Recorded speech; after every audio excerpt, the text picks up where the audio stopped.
안녕하십니까. 2021년도 새 농업인 실용교육 미니 단호박 고품질 재배 과정을 맡게 된 한평군 농업기술센터 근무하는 공인배라고 합니다.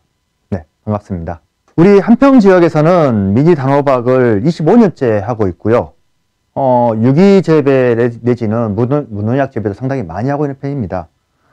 그래서 소비자들께 직거래도 많이 하고 있고요.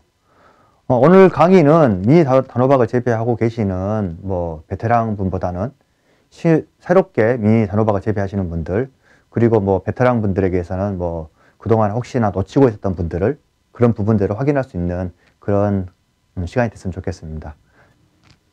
자, 오늘 목차는 다음과 같습니다. 단호박에 대한 일반사항, 파종 내지는 육묘, 그리고 정식 재배 관리, 병해충 관리가 되겠습니다. 네, 이게 단호박 일반사항입니다. 작년도에 저희 한평 단호박 재배하시면서 어려움이 있었던 거는 정식 초기 4월 중에 서리가 왔었죠. 그래서 좋은 피해를 받은 농가들이 많았었고요. 그 다음에 7월 말경에 비가 많이 왔었습니다. 그래서 수확기에 이르렀던 단호박을 일부 생산을 제대로 못하는 경우가 많았습니다. 오늘 강의할 미니 단호박에 대해서는 그래 큰 피해가 없었습니다만은 만차량이라든지 아지헤이 같은 그런 중과 이상의 성숙기간이 35일에서 40일 이상 가버리는 그런 호박에 대해서는 약간 피해가 있었죠. 이런 자연재해 예방을 위해서는 시설 안에서 단호박을 재배하는 게 상당히 유리하다고 할 수 있겠습니다. 다음, 단호박에 대한 일반사항입니다. 단호박은 일반 우리가 호박이라 생각했을 때는 고온성 작물입니다. 그런데 단호박은 서양계 품종으로서 저온성 작물입니다. 그래서 고온이 35도 이상 됐을 때는 생육이 중단이 되거나 아니면 수정 수분이 안 돼서 미숙과가 생성이 되게 됩니다. 생육 온도는 주간 20에서 25도고요. 야간은 13도에서 15도가 되겠습니다. 단호박은 물이 많은 것보다는 건조한 것을 좋아합니다. 그래서 토양도 건조한 토양을 좋아하고요. 생육 장애 온도로 보게 되면 10도 미만, 35도 이상에서 생육 장애가 옵니다. 광은 상당히 광을 좋아하는 편이고요.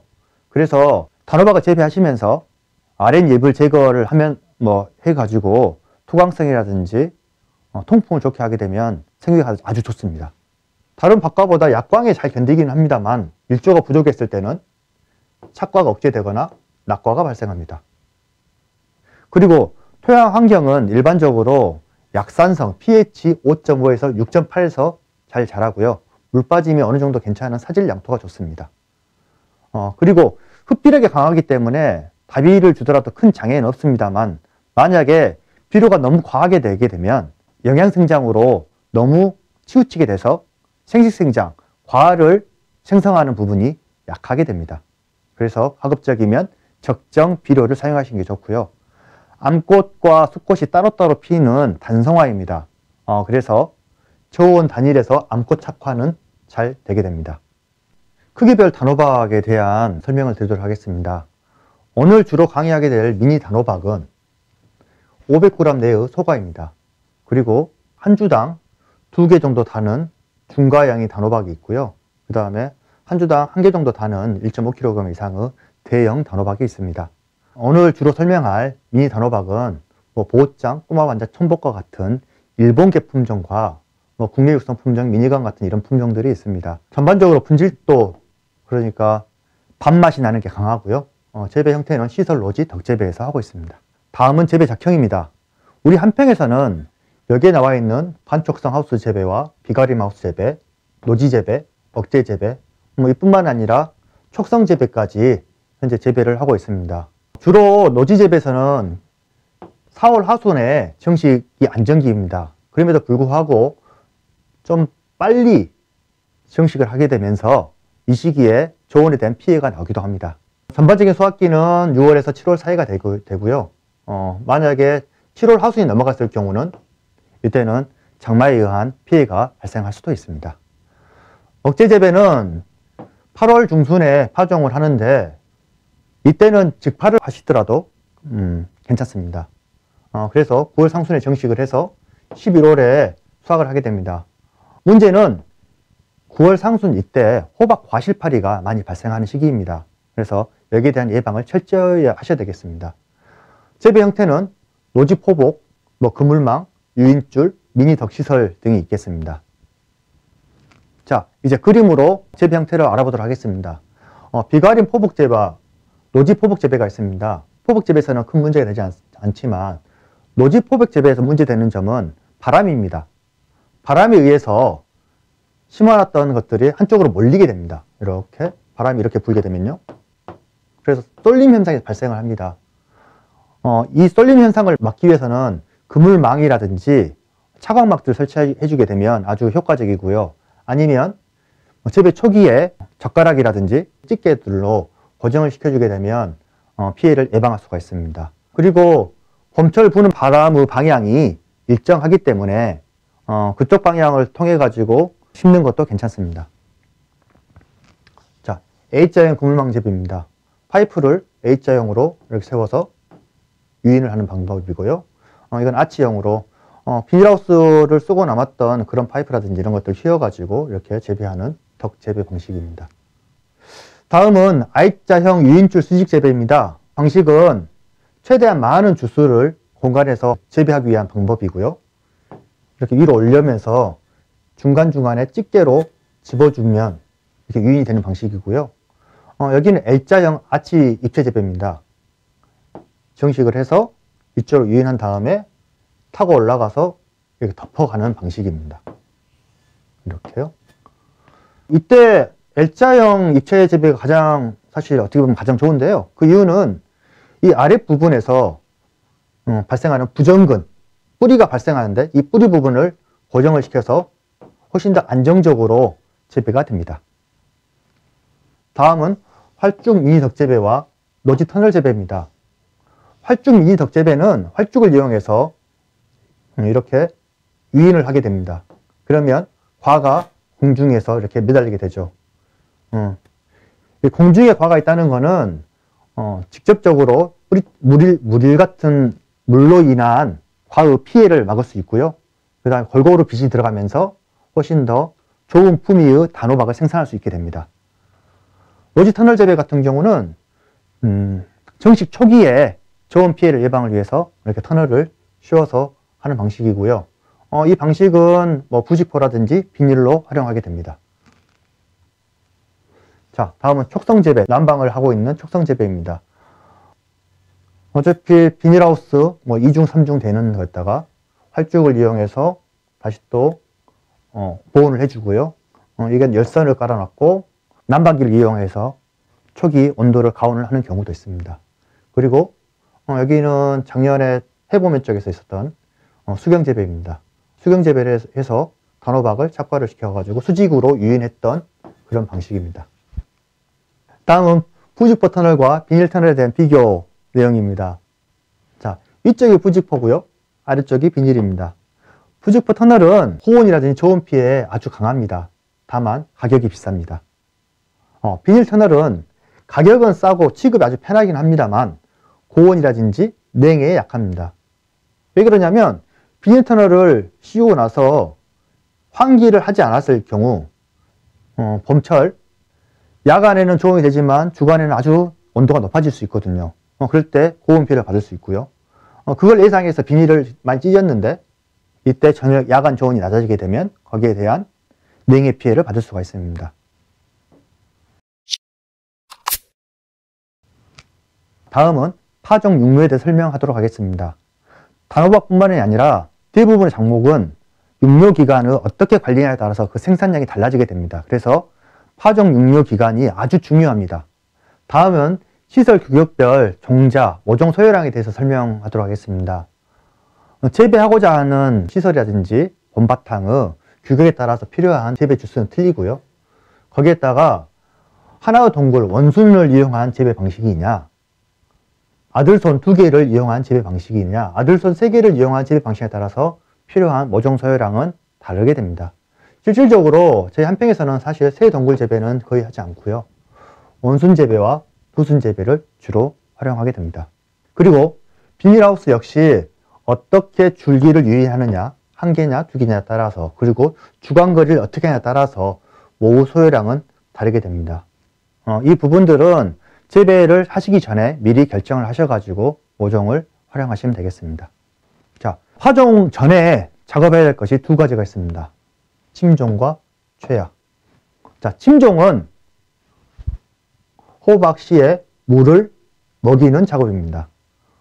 이 작업 시간은 2시간에서 5시간 정도 되고요. 그때 물 온도는 미지근한 물 25도에서 30도가 되겠습니다. 다만 이 시간이 너무 길어지게 되면 발효율이 낮아지게 됩니다. 그래서 시간을 지키시도록 하시고요. 이렇게 최아라고 하는 거는 눈을 싹을 틔우는 겁니다. 뿌리가 이렇게 뾰족하게 나오게 됩니다. 이렇게 뾰족하게 나오게 되는 최아 시간은 12시간에서 24시간 이내입니다. 이 역시 너무 길어지게 되면 이 끝부분이 너무 길어지게 됩니다. 그러면 파종을 할 때 여기가 잘라지게 되죠. 상처를 입거나 잘라지게 되기 때문에 그 적정 길이는 1에서 5mm 정도 됩니다. 그래서 1에서 5mm 정도 되는 종자를 수직으로 심게 됩니다. 그리고 포트는 개별 포트 내지는 50공 이하 트레이 포트가 좋습니다. 만약에 50공 이상 7020 같은 그런 트레이를 파종하게 되면 너무 밀식하게 돼서 도장을 하게 됩니다. 키가 너무 커지는 그런 현상이 나타나게 됩니다. 그러면 봄바탕에 정식을 했을 때 가지가 끊어진다거나 연약하게 자라거나 이런 문제가 발생할 수 있습니다. 그리고 저온기에 파종할 때는 반드시 전열 온상을 이용해서 하시는 게 좋습니다. 자, 다음 작형별 육묘 일수에 대해서 말씀드리도록 하겠습니다. 재배하는 방식에 따라서 작형별 육묘 일수는 달라지게 됩니다. 기본적으로 단호박은 파종 이후에 봄바탕 정식할 때까지 보통 30일 정도 걸린다고 생각하시면 됩니다. 다만 억제 재배라든지 반촉성, 촉성 재배에 따라서 육묘 일수는 달라지게 되고요. 그때 필요한 엽수는 5.5엽에서 2.5엽 사이, 그러니까 2.5에서 5.5엽 사이 정도 되겠습니다. 자, 육묘할 때 주의사항에 대해서 말씀드리도록 하겠습니다.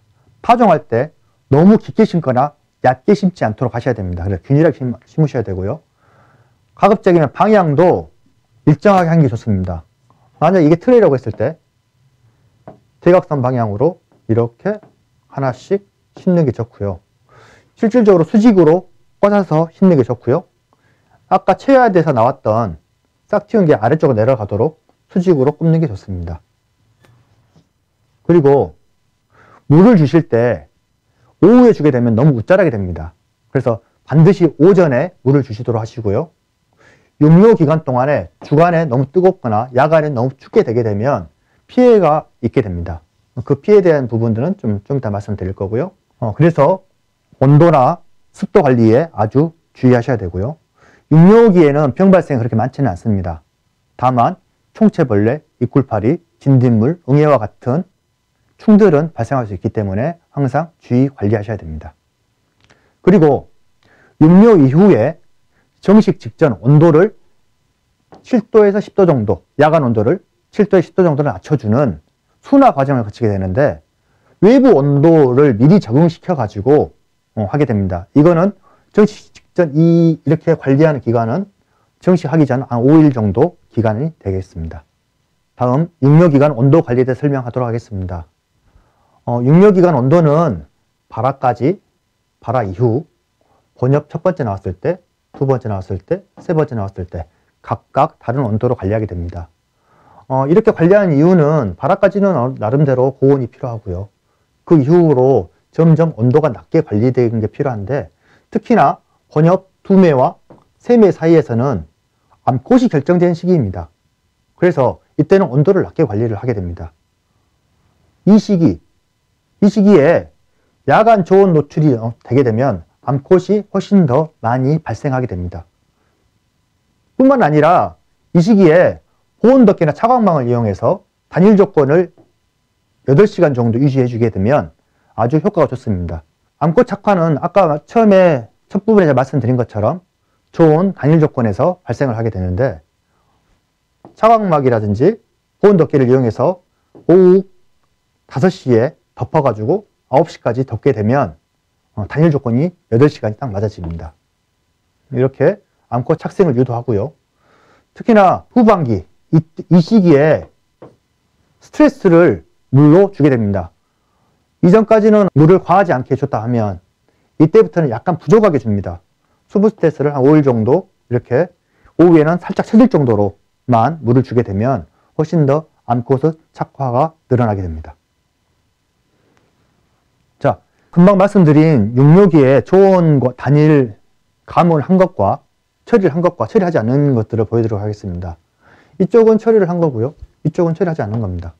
처리한 것에는 현재 지금 암꽃이 연속적으로 하나, 둘, 셋, 넷, 다섯, 여섯 개가 지금 이렇게 연속적으로 나왔고요. 초원 노출되지 않은 거에서는 현재 하나, 둘, 여기도 하나 있네요. 셋. 네, 그 외에는 현재 수꽃이죠. 이렇게. 암꽃이 연속적으로 나와가지고 이것을 생산하게 되면 그 나중에 수확 전반적인 생산량이 아주 달라지게 됩니다. 그래서 육묘기에 어떻게 관리하냐에 따라서 생산량은 아주 달라지게 됩니다. 육묘기에 저온 단일 처리를 할 수 없는 조건이 되는 그런 시기에는 호르몬 처리로 이 조건을 대신할 수가 있습니다.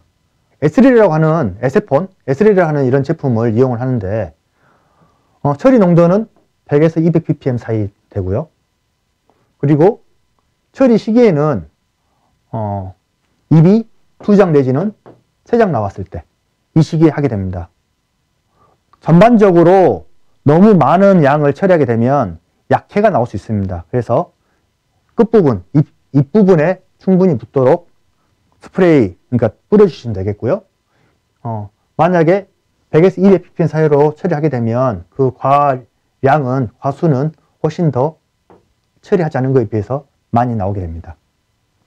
그리고 100ppm 같은 경우는 우리 지금 20리터에 2cc, 2ml 정도 되겠습니다. 사진으로 보는 육묘 실패 사례입니다. 온도를 너무 낮게 관리했을 경우 보시다시피 잎이 끝부분이 이렇게 노랗게 탔지요. 네. 그래서 좋은 피해로 입어가지고 생육이 중단이 돼버리는 그런 사례가 있고요. 고온 피해는 아예 애가 썩어버립니다. 썩어가지고 아예 발화 자체가 안 되는 그런 경우가 발생을 하고요. 그리고 종피가 나오면서 자연스럽게 벗겨져야 되는데 벗겨지지 않는 경우는 이렇게 도장을 하게 됩니다. 키가 커지게 된단 말이죠. 이렇게 키가 커지게 되면 연약해지고 이 길이에 따라서 생육 기간의 절간도 차이가 나게 됩니다. 그래서 이 거리를 짧게 해주는 것이 육묘의 아주 좋은 기법이라고 할 수 있겠습니다. 그래서 종피 같은 경우는 벗길 때는 아침에 충분히 물을 준 다음에 이렇게 벗겨내면 되겠습니다. 오후에 억지로 종피를 벗기려다 보면 잎이 같이 뜯어지는 그런 문제가 발생할 수 있습니다. 그리고 밀식을 해서 이렇게 연결포트를 밀식을 하게 되면 이 사이에서 도장을 하게 됩니다. 그래서 연결포트는 가급적이면 사용하시지 마시고요. 연결포트를 사용하실 때는 포트를 이렇게 간격을 두시고 관리하시는 게 좋습니다. 이거는 뿌리 썩은 병입니다. 입구병이라고 하는 병이 육묘기에서 발생을 하는데요. 여러 가지 균, 푸사름이라든지 피스줌이라든지 여러 가지 균으로 인해서 발생을 하게 됩니다. 이분은 상토를 재활용하셨어요. 그래서 오염이 된 상토에 종자를 파종함으로써 썩은 병이 발생을 했습니다. 결국에는 다시 파종하셨죠. 이건 덩굴마루병입니다. 흔히 발생하지는 않습니다만 고온기에 너무 다습하게 관리하게 되면 이런 덩굴마루병이 육묘기에서도 발생을 합니다. 다음은 정식 재배관리입니다. 단호박을 정식하기 위해서 먼저 번답을 준비합니다. 번답은 비료, 석회, 퇴비, 살충제 등을 사용하게 되죠. 가장 먼저 써야 될 것은 석회입니다. 30일 전, 정식 30일 전에 석회를 사용해서 산도를 조정합니다. 시바르당 300평에 100kg 내외의 고토 석회를 살포하시면 되겠습니다. 그리고 그 이후에 일주일 정도 지난 뒤에 완속 퇴비를 사용합니다. 그 양은 2톤에서 3톤 정도 되겠습니다. 만약에 퇴비와 석회를 동시에 사용하게 되면 퇴비에 있던 질소 양분이 석회에 의해서 가스로 바뀌어서 날아가게 됩니다. 이는 단호박 초기의 장애를 낳을 수도 있고요.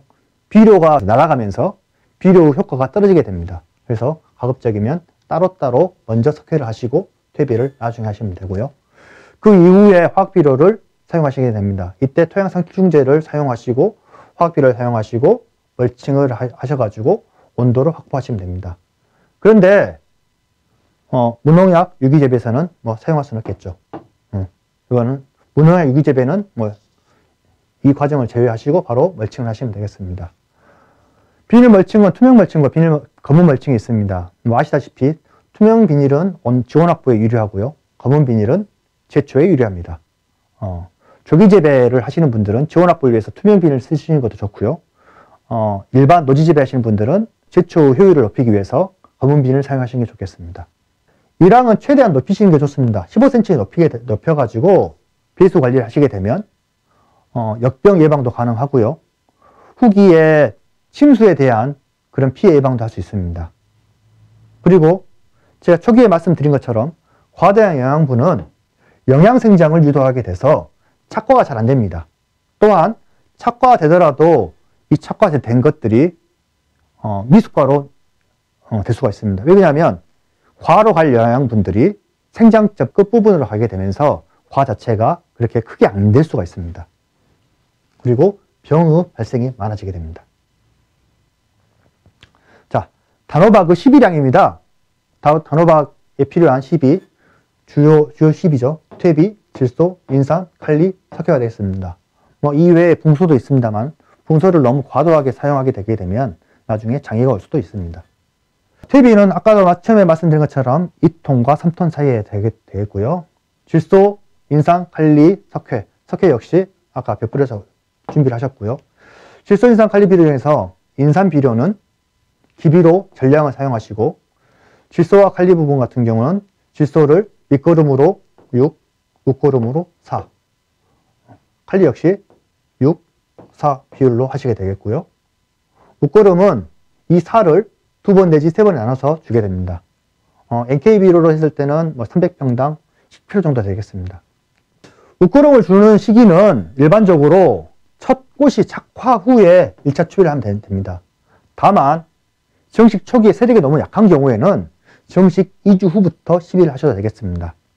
초기 시비는 정식되어 있는 식물체 인근으로 하시고요.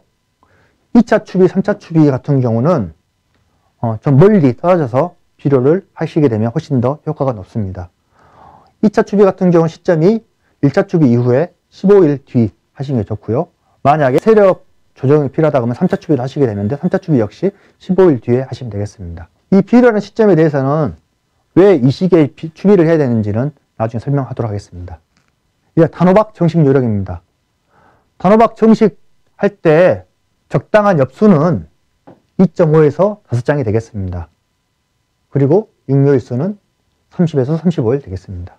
그리고 단호박을 정식할 때 온도가 어느 정도 따뜻한 15도 정도 됐을 때 충분히 육묘된 모에 관수를 한 다음에 정식을 하게 됩니다. 그리고 그 시간은 오전 10시부터 오후 3시까지 되겠습니다. 이 이유는 저온으로 인한 초기 피해 예방을 위해서 그렇습니다.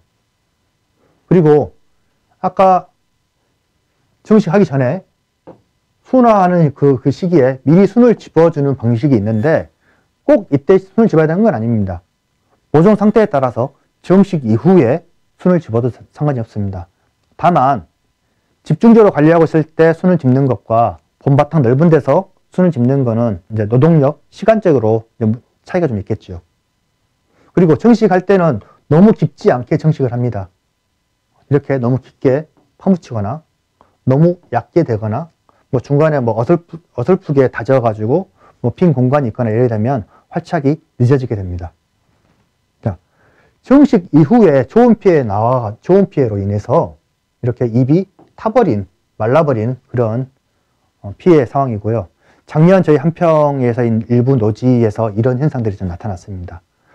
또한 정식 이후 4월경이 상당히 봄바람이 많은 시기입니다. 그래서 육묘기간에 너무 이 배추 마디가 길어지게 되면 바람에 의해서 꺾이게 됩니다. 그리고 꺾이게 되면서 말라서 죽어버리는 경우가 생기고요. 또한 동시에 좋은 피해가 와가지고 이렇게 더 큰 피해를 입을 수도 있습니다. 이거는 최근에 지금 재배하고 계시는 농가 그 하우스 사진인데요. 비닐이 1중, 2중, 3중, 4중. 그래서 이렇게 현재 지금 이렇게 재배되고 있는 모습입니다. 초기 좋은 피해를 막기 위해서 이렇게까지 하고 계십니다. 그리고 바람이 의한 것들 막기 위해서는 이렇게 차광막을 설치해 가지고 집게로 잡아줘서 바람에 흩날리지 않도록 하고요. 그런데 또 이제 이 부분은 배수 관리가 잘 안 되는 부분입니다. 물이 고여 있죠? 그러다 보니까 이 부분이 썩어요. 그러다 보면 이쪽에서 다 말라버리겠죠. 중간에 썩어버렸으니까. 그러면 유인 재배 방법, 어떤 식으로 이거를 재배할 것인가에 대한 설명을 하도록 하겠습니다. 재배 방법이 일반적으로 아까 말씀드렸듯이 세줄기 재배는 잘 안 하신다 그랬어요. 그래서 원순 재배와 두줄기 재배가 되겠습니다. 원순 재배는 첫 번째 나오는 꽃 내지는 과일은 일찍 제거하게 됩니다. 수세 조절을 위해서 약간 달아놓을 수도 있습니다만 보통 일찍 제거하시는 게 좋습니다. 그리고 그 다음 4마디 쪽에 발생하는 12마디 정도에서도 착과를 보통 시작을 합니다. 그리고 1번과 2번과 사이에 있는 그런 아들 줄기들은 세력을 확인하면서 계속 제거하시는 게 좋습니다. 그리고 손자순, 아들순 뒤에 있는 손자순 역시 제거하시는 게 좋습니다. 그리고 두줄기 재배입니다. 두줄기 재배는 아까 정식 전에 순을 집어가지고 내지는 정식 이후에 순을 집어가지고 유인하는 나오는 아들줄기 2개를 가지고 재배를 하는 거고요. 이때는 본잎의 4장 내지 5장 때 순을 지르는 게 좋습니다. 이걸 그림으로 살펴보도록 하겠습니다. 자, 순짓기인데요. 순짓기는 4번 아들줄기 내지는 3번 아들줄기를 목표로 하게 됩니다. 그러면 4번 아들줄기를 만들기 위해서는 그래서 5번째 잎을 잘라주면 4번째 아들줄기가 나옵니다. 그리고 4번 옆 여기를 잘라주게 되면 여기서 3번째 아들줄기가 발생하게 됩니다. 물론 2번 아들줄기는 여기를 자르면 되겠죠. 자, 순 짓는 방식입니다. 이렇게 육묘기에 순을 갖다 이렇게 육묘상에서 지르기도 하고요. 정식한 다음에 어느 정도 됐을 때 이렇게 잘라주기도 합니다. 어떤 걸 선택하는 거는 농가의 상황에 따라서 그냥 유동적으로 하시면 되겠습니다. 자, 아까 제가 4번째 잎과 5번째 잎을 말씀을 드렸어요. 네. 적심저리가 자르는 곳이 4번째, 5번째 였을 때 4번째 잎 사이, 3번째 잎 사이에서 나오는 그런 아들순이 가장 세력이 좋습니다. 일반적으로요. 그래서 가급적이면 이쪽 거를 활용하셔가지고 아들순을 2순을 만드시는 게 좋고요. 물론 뭐 상황에 따라서 뭐 이렇게 사용할 수도 있고요. 4번째 잘라가지고 2옆, 3옆을 활용할 수도 있습니다. 자, 2줄기 유인해서 한쪽 2개를 유인한 사진입니다. 이때 떡잎들은 다 제거했고요.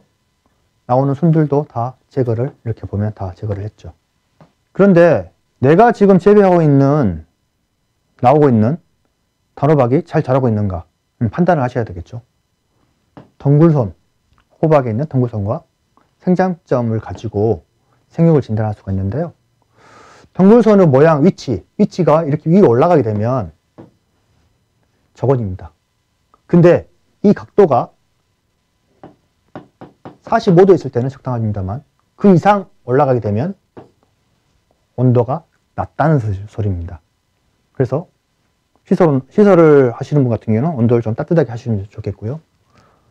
비료가 너무 많은 경우는 이 덩굴손이 2개로 나눠지게 됩니다. 그래서 두 개 나눠질 때는 비료가 너무 많고 세력이 너무 왕성하구나 라고 생각하시면 되고요.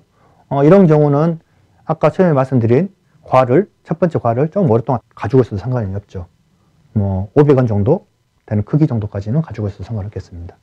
그리고 너무 온도가 높을 때는 이 동굴선이 아래쪽으로 향하게 됩니다. 그리고 노지 포복 재배의 경우 이렇게 생장점 부분이 이렇게 올라갑니다. 뭐 호박뿐만이 아니라 뭐 오이나 수박도 마찬가지죠. 근데 이 올라가는 각도가 45도 정도 있었을 때는 적정한 생육을 가지고 있다 생각하시면 됩니다. 그런데 이게 너무 위쪽으로 올라가면 비료량이라든지 이런 조건이 너무 좋아서 세력이 왕성하다고 생각하시면 됩니다. 그러면 영양생장, 과보다는 잎이 자라는 그런 세력이 강해지는 거고요. 이때는 암꽃, 착과라든지 꽃들이 건너뛸 수가 있습니다. 그리고 처지게 되면 이게 45도 미만으로 처지게 되면 영양생장 쪽에 가까워지면서 생육이 약간 저해될 수가 있습니다. 초기에는 왕성하게 초세를 밀고 나오고 꽃이 피고 나서는 어느 적정 수준을 유지하는 게 좋습니다. 자, 다음 저격과 적과입니다. 단호박이 생산되기 위해서 어느 정도 적정한 이부수가 필요합니다. 300g짜리 7과 그 생산을 위해서는 잎이 16장 정도가 필요합니다. 생각보다 많지는 않죠. 그래서 잎을 따는 그런 작업이 필요한데 아랫잎, 윗잎 다 마찬가지입니다. 윗잎 같은 경우는 뭐 마디가 35에서 40마디 정도에서 순을 잘라주기도 하고요. 끝을. 그 다음에 아랫잎 같은 경우는 어느 정도 시간이 되게 되면, 노엽이 되게 되면 다 이렇게 잘라주게 됩니다. 하우스 같은 경우는 손으로 잘라줄 거고요. 노즈 같은 경우는 뭐 심한 경우는 애초기로 치기도 합니다. 애초기 작업하실 때는 작업을 잘 하셔야지, 잘못하면 이제 원숭이 잘라지는 경우도 있으니까 주의하셔야 되고요. 이런 엽수 관리를 하게 되면 이렇게 발생하는 미숙과를 줄일 수가 있고요. 그 다음에 아랫잎을 잘라주면서 통풍이 원활하게 돼서 병 발생을 줄일 수가 있습니다. 또한 초기에 발생했던 병충이 아랫잎에 몰려 있습니다. 그래서 딴 다음에 제거를 하게 되면 병충에 대한 예방적인 효과도 있습니다. 자, 다음 개화 수정에 대해서 말씀드리도록 하겠습니다. 아까 초기에 연구한 것처럼 단호박은 암꽃과 수꽃이 따로 피는 단성화입니다. 이게 지금 수꽃이고요. 이게 암꽃입니다. 일반적으로 암꽃이 먼저 피고요. 그 다음에 수꽃이 피게 됩니다. 그래서 첫 번째 암꽃은 수정이 잘 안 되기도 합니다. 왜? 수꽃이 없으니까요. 만날 수가 없으니까. 그래서 이 만나는 시기를 저희가 맞춰줘야 되겠죠.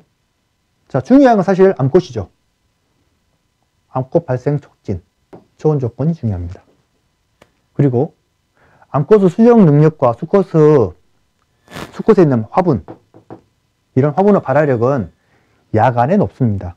그래서 인공수정을 초기에 하는 이유 중에 하나가 이 수정력을 높이기 위해서 하는 겁니다. 그래프로 확인하겠습니다. 자, 호박꽃의 수정 능력인데요. 이게 수꽃 화분의 활력이고요. 아래쪽 붉은색이 암꽃의 수정 능력입니다. 극대화되는 시기가 24시간. 저녁 새벽 0시. 그리고 암꽃은 새벽 3시 반, 4시 정도 되겠죠. 근데 이 시기에 수정할 수 있는 건 없죠. 그래서 최대한 오전, 5시부터 시작하든지 9시 이전에 수정이 되는 게 좋습니다. 이런 수정 자체가 꿀벌이라든지 다른 곤충에 의해서 수정을 하게 되는데 조기재배할 때는 그런 벌 활동이 약하지요. 그래서 인공수정을 하게 되는데 인공수정 방법은 토마토톤, 우리 흔히 쓰는 토마토톤도 있을 거고요. 그 다음에 수꽃을 잘라서 암꽃에 직접 비벼주는 그런 인공수정이 있습니다. 친환경으로 하시는 농가분께서는 직접 하셔야 될 거고요. 친환경 관행하시는 분들은 토마토톤을 쓰셔도 큰 무리는 없겠습니다. 이 역시 9시 이전에, 가급적이면 9시 이전에 인공교배를 하셔야 됩니다. 그 효과가 높고요. 토마토 톤 처리를 하실 때는 주두, 그러니까 꽃이, 암꽃이 이렇게 생겼거든요. 여기가 주두인데, 여기에다가 토마토 톤을 처리하는 것보다 자방, 과실이 될 부분에 토마토 톤을 처리하시는 게 훨씬 더 효과가 좋습니다. 그리고 토마토 톤을 너무 여러 번 처리하게 되면 생육 장애가 오게 됩니다. 그래서 토마토 톤 처리하시는 거는 주의가 좀 필요합니다. 그리고 고온기에도 역시 약해가 올 수 있습니다. 자, 이렇게 수정 수분이 끝나고 나면 수확기를 판단하게 됩니다. 예. 수확 적기는 개화 이후에 45일에서 55일이 되겠습니다. 그리고 45일과 55일을 알 수 없을 수도 있죠.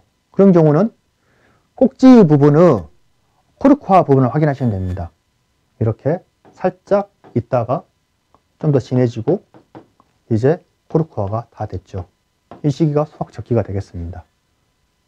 그리고 과의 비대는 개화 이후에 15일에서 18일 사이에 어느 정도 이루어지게 됩니다. 그리고 28일부터는 부피 생장이 거의 멈추게 됩니다. 그래서 이 사이, 아까 제가 꽃이 개화된 뒤에 2주일 뒤에 추비를 하라고 했죠. 이때 이 시기에 비료와 물 요구량이 높기 때문에 그때 추비를 하는 겁니다. 자, 그리고 수확 후 관리입니다. 단호박을 생산한 이후에 이거를 어떻게 저장하고 관리하냐에 따라서 그 품질은 달라지게 됩니다. 그래서 이물질을 제거하는데 물로 세척하는 경우가 있습니다. 깨끗하게 해서 물로 세척해버렸죠. 이 경우는 꼭지 끝으로 물이 들어가게 돼요. 그러면 그 들어간 물로 인해서 부패가 일어날 수 있습니다. 그래서 품질도 안 좋아지고 이런 문제이기 때문에 가급적이면 마른 수건을 이용해서 닦아주시면 되겠습니다. 그리고 단호박을 생산한 이후에 각종 상처들이 날 수도 있고 이 꼭지 부분 쪽으로 오염이 될 수가 있습니다. 그래서 이거를 막기 위해서 큐어링이라는 상처를 치료한다는 그런 뜻을 가진 큐어링이라는 작업을 하게 되는데 이 큐어링을 작업을 하게 되게 되면 끝이 말라가지고 완전히 말라서 그쪽으로 병균이 침입하지 못하게 되죠. 그러면 호박이 나중에 중간에 썩거나 이런 부분들은 사라지게 되는 거죠. 큐어링 방법은 그늘에서 온도를 20에서 30도씨를 유지하고 습도를 60에서 70%, 80%까지 큰 무리는 없습니다만 그늘에서 실내 쪽에서 비를 안 맞게 해서 7일에서 10일 동안 하시면 되겠습니다. 이 큐어링 기간 동안 후숙이 되거든요. 후숙 기간이 어느 정도 있게 되면 훨씬 더 포근포근한 그런 단호박의 특징적인 맛을 이제 확보할 수가 있습니다. 이제 마지막으로 병해충 관리입니다. 단호박은 다른 작물에 비해서 병해충에 아주 강한 작물입니다. 그래서 초기 예방 부분이나 아니면 어떤 병이라든지 충후 발생 초기에 적기 방제만 하게 되면 그렇게 어려움을 겪지 않습니다. 다만 초기 관리를 하지 못하게 되는 경우는 후기에 생육이 아주 저하될 수 있습니다. 먼저 흰가루병입니다. 지금 여기 하얗게 이파리에 하얗게 끼는 흰가루병입니다. 흰가루병은 결실이 많은 과다 결실로 했을 때 영양이 부족이 오거나 그리고 다습 조건 이후에 건조하게 됐을 경우 그때 많이 발병합니다. 발병하는 적정 온도는 10에서 28도 정도 됐을 때 많이 발생을 합니다. 흰가루병 예방을 위해서는 밀식을 하지 않고 병이 있는 이런 잎을 바로 제거를 해주거나 투강, 빛이 잘 들어오게 하고 환기를 잘해서 실내 습도를 낮춰주면 그렇게 많은 발생이 있지 않습니다. 치료를 위해서 발병 초기에 적용 약제를 2, 3회를 하게 되는데 이렇게 많이 발생했을 때가 아니라 살짝 뒷면 쪽이나 앞면 쪽에 살짝 얼룩이 살짝 질 때 그 시기가 적기 방제 시기입니다. 친환경으로 하시는 농가분께서는 난황유라든지 황토유황을 사용하시면 되겠습니다. 자, 역병입니다. 역병은 토양에 있는 병원균이 침입을 해서 피해를 입히는 것입니다. 그래서 연작을 하거나 물이 잘 빠지지 않아서 병이 머물러 있는 곳에 많이 발생하게 됩니다. 병 같은 경우는 병이 침투됐을 때 수확 이후 말리는 과정에서 저장 중에서도 피해가 발생하기도 합니다.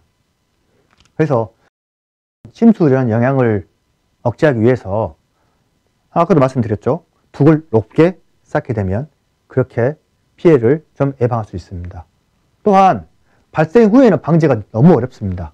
그렇기 때문에 발생하기 전에 두둑을 높게 만들고 배수에 유의하시고 토양 살균을 통해서 사전 예방을 철저히 하시는 게 중요합니다. 다음 녹균병입니다. 녹균병은 단호박 재배에서 크게 문제되지 않는 경우가 많습니다. 왜 그러냐면 녹균병이 발생하는 시기 자체가 생육 중후기입니다.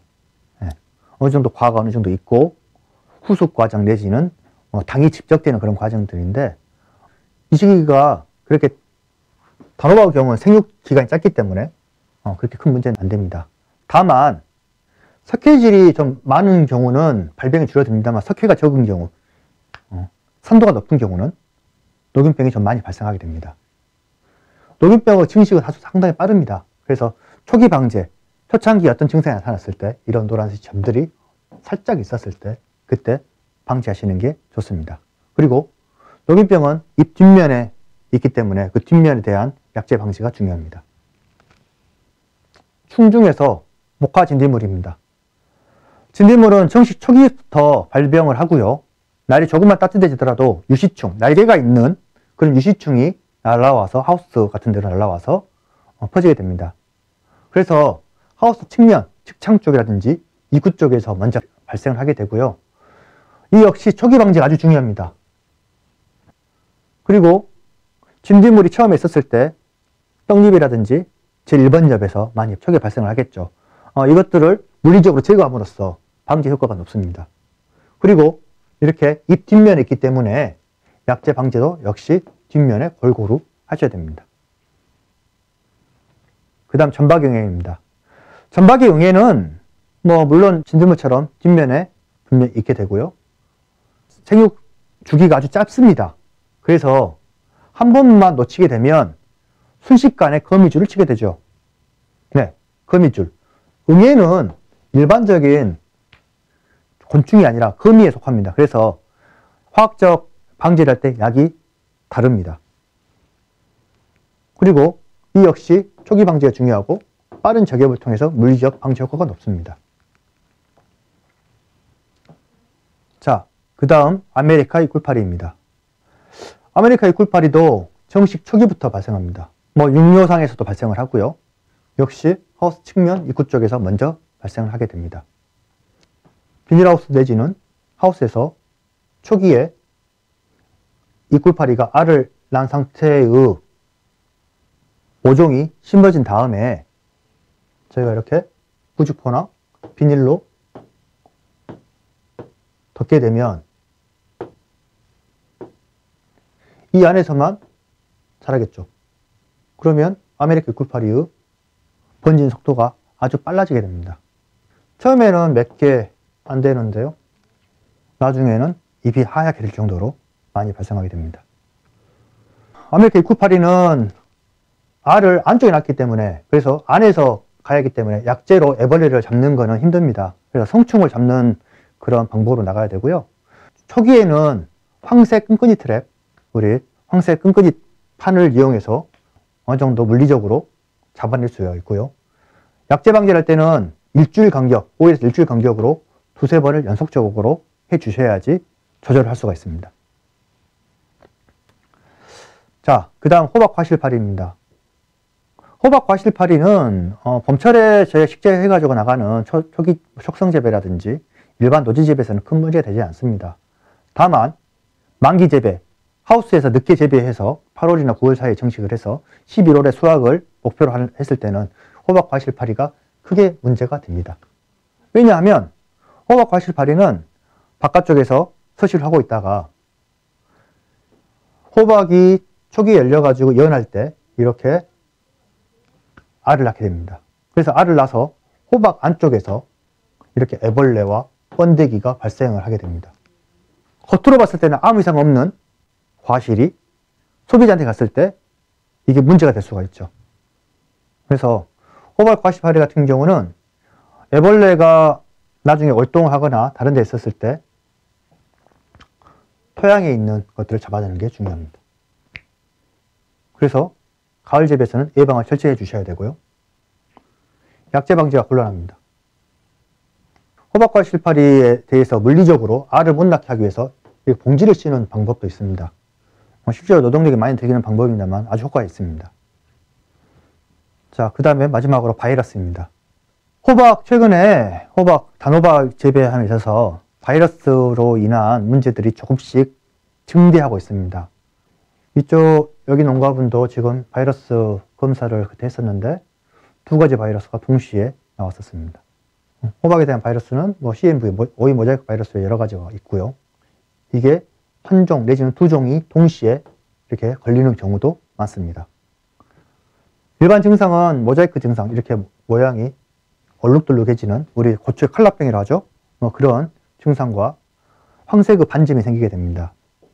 이 바이러스 증상 자체가 식물 생육을 못 따라가는 경우, 바이러스 증식보다 식물 생육이 더 빠른 경우는 그렇게 큰 문제가 되지 않습니다만은 초기부터 바이러스가 나타났을 경우는 생육 자체가 외화되고 그리고 과실이 익지 않는 그런 문제가 발생합니다. 그래서 초기 진딧물, 온실가루의 총체벌레와 같은 바이러스를 전파하는 충들을 잡아주는 게 중요합니다. 그래서 육묘기, 아까 말씀드렸죠. 육묘기에 충 관리를 잘 하셔야 되는 이유 중 하나는 이런 바이러스에 대한 문제를 해결하기 위함입니다. 자, 이렇게 병충에 대해서는 얘기를 말씀드렸고요. 그리고 친환경 하시는 분들 많은 자재들을 사용하시잖아요. 근데 실질적으로 친환경 자재 중에서 쉽게 만들고 아주 효과 있는 약재들이 있습니다. 대표적으로 황토유황합제입니다.